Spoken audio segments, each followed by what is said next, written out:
My channel. இன்றைக்கி நம்ம என்ன பார்க்க போகிறோன்னு பார்த்தீங்கன்னா 9 டேபிள் ட்ரிக் தான் பார்க்க போகிறோம். வாங்க எப்படி பண்ணுறதுன்னு பார்ப்போம்.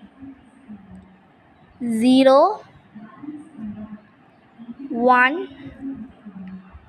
2 3 4 5 6 7 8 9. இப்போ திருப்பியும் இதே ரிவர்ஸ்லேருந்து போகலாம். 0 1 2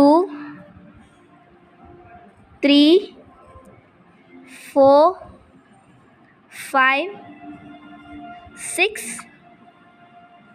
7 8 9. வீடியோ பிடிச்சிருந்தா சப்ஸ்கிரைப் பண்ணுங்கள், கமெண்ட் பண்ணுங்கள், ஷேர் பண்ணுங்கள்.